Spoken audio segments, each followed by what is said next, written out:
Stop for a second and picture the Kentucky Derby crowd. Hats tilted, bourbon in hand, howling as the horses thunder past. Now imagine doing the unthinkable, winning not just the Derby, but the Preakness 2 weeks later, then crushing the grueling mile-and-a-half Belmont. Sweep those three, and you've cracked the holy grail of American sport, the Triple Crown. In 150 years of racing, only 13 horses have pulled it off. Only 2 trainers, yes, 2 in the entire lifespan of the light bulb, the airplane, and the iPhone, have done it twice, each time with a different horse. Let's dive in. You've probably heard their names whispered with awe or muttered with suspicion. On racing Twitter, James Sonny Jim Fitzsimmons, the dapper Brooklynite and the straw boater, and Robert Bob Baffert, the silver-haired desert cowboy who seems to collect graded stakes trophies the way the rest of us collect streaming passwords. Love them, question them, cancel them, or canonize them, you can't ignore them. They sit alone in the Double Crown Club, a velvet rope lounge so exclusive that even the sport's biggest legends, D. Wayne Lucas, Todd Pletcher, Woody Stevens, stand outside trying to talk their way in. Did these 2 men tame the sport, or did the sport bend to their iron wills? Born in the shadows of racetracks. First up, Brooklyn, 1874. The Civil War is a scar, Coney Island is a work in progress, and James Edward Fitzsimmons, son of Irish immigrants, is sneaking out to Sheepshead Bay Racetrack to earn pocket change as a stable hand. The boy can barely see over a colt's withers, but he already knows the sound of a hoof hitting firm dirt better than the church bells down the street. That rhythm becomes his heartbeat. Fast forward a few years and Sonny Jim is hustling as a jockey's agent, memorizing every nuance of feed tubs and fetlock wraps. No Ivy League diploma, just sweat equity and an obsession with horses. Now pivot to Nogales, Arizona, 1953. Dust, cactus, and a border fence. Robert Baffert is born into quarter-horse country, where lightning-fast sprints are nightlife, and bragging rights rolled into one. His father Bill trains champions, and young Bob learns early that if the feed buckets aren't spotless, Dad isn't smiling. By his teens, he's galloping match race horses on dusty ovals where a timing error means a fistfight at the rail. Different centuries, different terrains, same baptism by dirt. The apprenticeships, 1 master's degree in patience, 1 PhD in speed. Here's where their paths fork, and where the comments section usually explodes into debates about old school versus new school. Fitzsimmons catches the eye of racing titan James R. Keene in the 1890s. Castleton Stud is Camelot for thoroughbreds. Fitzsimmons becomes its squire, polishing the armor on unbeaten super colt Colin and learning the gentle alchemy of stamina. Long, slow morning gallops, open paddocks, whispers instead of whips. In 1902, still under 30, Fitz saddles Hermes to a Belmont Stakes victory. 8 future Belmont wins follow, a record that still makes modern trainers stare at their own stat sheets in despair. Baffert, meanwhile, is cutting his teeth on quarter-horse futurities at Los Alamitos in the 70s and 80s, siphoning adrenaline from 220-yard drag races. He's mastering the art of instant acceleration, how to coax peak speed from a youngster that thinks distance means a fast 7-11 run. But the smell of roses from the Derby calls like a siren. In 1991, he flips the switch, shipping a few sprinters to the California Fair Circuit to test thoroughbred waters. The learning curve is steep, the stakes higher, the payoffs massive. By 1997, his silver charm is kissing the Derby trophy, missing the Triple Crown by a fatal whisper in the Belmont. Real Quiet repeats the heartbreak a year later. Failure? Maybe. Fuel? Definitely. The kid from Nogales develops a new hunger, not to win classics, but to dominate them. Round 1, Gallant Fox in Omaha, the family dynasty nobody saw coming. Depression-era America needed miracles. Gallant Fox obliged. Spring 1930, Churchill Downs is mud and magnolias. Fitzsimmons tells jockey Earl Sand, wait, then pounce. At the top of the lane, the Fox unfurls his stride, paces the field, and the infield erupts. 2 weeks later, the Preakness is a record time. Belmont? A sovereign procession. The Fox becomes the 3rd Triple Crown winner. Newspapers call him the Thunder from Bel Air. But here's the twist that still gets racing nerds arguing. Until sunrise, Fitzsimmons and owner William Woodward don't just retire their star, they breed him. Out of his very first crop comes a lanky chestnut colt with a mischievous white blaze. Omaha grows up under the same slow build regimen. Miles, not drills. Games, not stress. May 4th, 1935, Churchill again. In the final strides, Omaha blows by the leaders like they're scenery. Preakness? Copy-paste. Belmont? Gate-to-wire deja vu. Father and son, 5 years apart. trained by the same man, sweep all 3 jewels. No modern algorithm, no biometric sensors, just a horseman's eye and a stopwatch that probably wasn't Swiss calibrated. Round 2, American Pharoah and Justify, the streaming era showstoppers. Jump to 2015, hashtags rule, and the Triple Crown has become the white whale, 37 starved years since Affirmed last did it. Baffert saddles American Pharoah. The Bay Colt eats up the sloppy Churchill track, then swims through Pimlico monsoon puddles like a Florida gator. Belmont morning dawns bright, the stands packed with phones on standby for viral history. Pharoah blasts to the lead, never looks back, and at the 16th pole NBC's Larry Colmus throws down the line every fan had rehearsed in the mirror.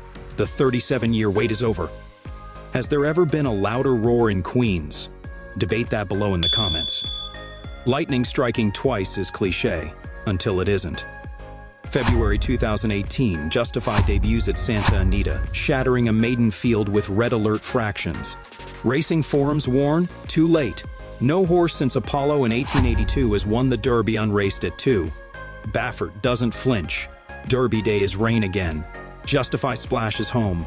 Preakness is fog so thick the TV feed looks like a ghost story. Justify materializes at the wire a half-length in front. Belmont? Gate-to-wire business trip. Undefeated Triple Crown winner number 2 all time.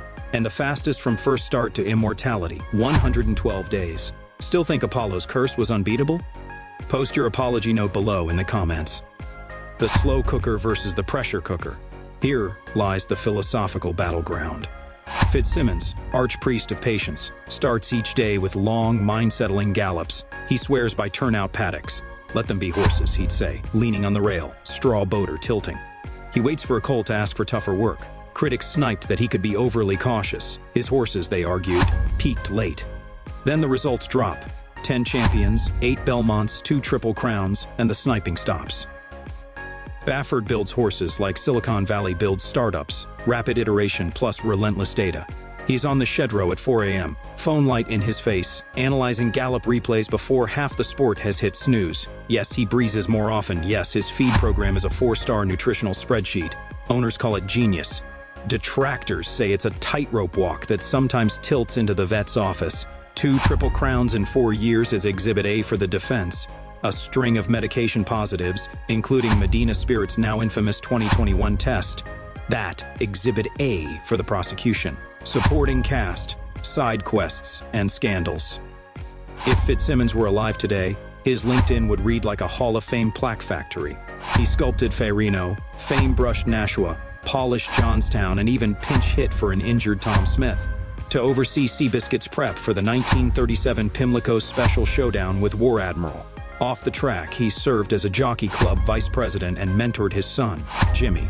Proof that legacy can be both genetic and deliberately handed down. Baffert's trophy shelf is equal parts museum and lightning rod. Point given bulldoze the 2001 Preakness and Belmont by a combined 11 lengths.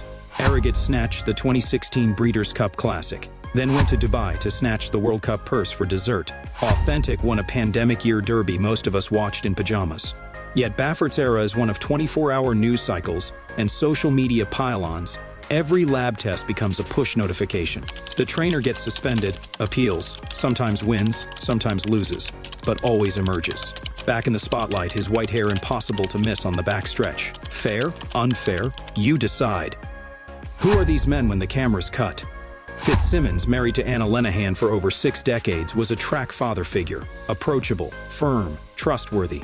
Jockeys claimed he could calm a nervous colt with one hand and an anxious teenager with the other. His nickname Sonny Jim wasn't PR fluff. Even rivals admit the man radiated calm.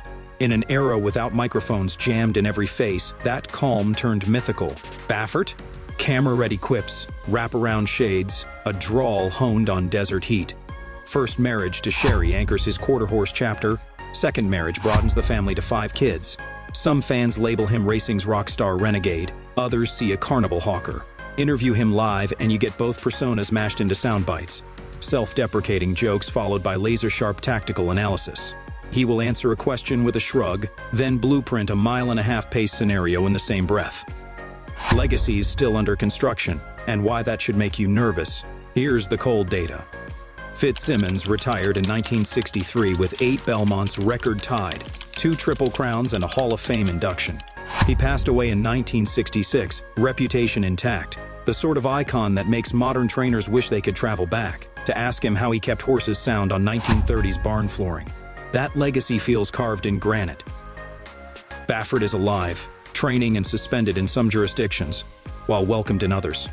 A split verdict that shows how divided the sport is over medication, transparency, and who gets to be the face of thoroughbred racing in 2025 and beyond. 2 Triple Crowns already ensure the history books can't erase him, but the footnotes are still being written. Twitter might be the loudest editor on staff. That makes his story volatile, and volatility, like it or not, fuels attention and watch time. The takeaway lab: why their twin feats still matter. Fitzsimmons and Baffert share the same glittering headline, 2 Triple Crown champions apiece, but the subtext could not be more different. One built greatness on patience during a radio era of limited scrutiny. The other navigates 4K cameras, lab tech controversies, and Reddit sleuths deconstructing split times frame by frame. Yet both men demonstrate a truth that sucks viewers back every spring. Racing, for all its scandals and tragedies, is a relentless quest to make flesh and bone do something that looks supernatural. When the gate clangs open and 14 thoroughbreds explode down the lane, time collapses. You don't care about hedge funds or hot takes, just the blur of muscle and courage. Fitzsimmons taught us that if you listen long enough to a horse, he'll tell you when he's ready to run into legend. Baffert shows that raw talent, weaponized by technology and audacity, can rewrite supposedly iron laws. One man's ledger is closed, the other's a live stream. Which model wins in the long haul? So here's your cue. Was Fitzsimmons the gold standard we abandoned, or an anachronism we romanticize? Is Baffert a necessary innovator pushing the envelope, or the poster child for a sport flirting with self-destruction? It's the thunder of hoofbeats and the roar of a comment thread igniting. Scroll down, stake your claim. And remember, if history proves anything, the next seismic moment might already be cantering around a back stretch somewhere, waiting for a trainer, patient old-school sage or data-mad maverick to unlock it. Smash that like button, harder than American Pharoah at the furlong pole. Hit subscribe and ring the bell so you never miss a break from the gate. Then text this video to the one friend who still thinks Apollo's curse is real. Let's see how fast we can turn skeptics into believers. See you in the next video.